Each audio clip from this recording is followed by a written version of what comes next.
Kondisi jalan menuju SMP Negeri 14 Lebong dikatakan tidak layak untuk menuju tempat pendidikan. Padahal lokasi sekolah tidak jauh dari lokasi dinas perkantoran Kabupaten Lebong. Saat ini jalan yang ada telah berlubang dan material yang tersisa hanya bongkahan kerikil dan koral yang memperlambat akses menuju lokasi. Pihak sekolah meminta pihak terkait, dalam hal ini Dinas Pendidikan dan seluruh elemen yang bersangkutan bisa melihat dan memperbaiki jalan tersebut.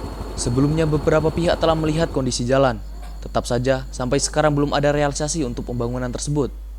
Dikatakan juga dengan kondisi jalan sekarang ini, sangat mempengaruhi minat dari para siswa dan staf sekolah dalam menjalankan aktivitas belajar mengajar seperti biasanya. Ya tentunya itu, jalan itu bisa dibangun, kemudian kalau memang ini pemerintah bisa memberikan perhatian kepada kami, membantu kami mungkin untuk pagar sekolah ini juga perlu diperhatikan.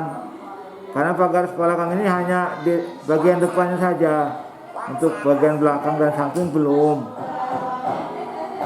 Karena lokasi kami ini cukup luas sebenarnya. Untuk lokasi pendidikan kondusif sudah lumayan enak. Tapi untuk menuju ke lokasi kami ini, ke sekolah ini, dari Komisi 1 DPR itu bagian pendidikan, Bapak William pernah datang ke sini. Nomor HP saya juga diminta. Ya kami menunggu itu bagaimana realisasinya. Sebenarnya kami tidak ada yang istilah nuansa-nuansa politis itu tidak. Yang penting jalan kami bisa dibantu, dibangun supaya akses ke sekolah ini lebih mudah, lebih enak. Dari Tubai, Lebong TV melaporkan.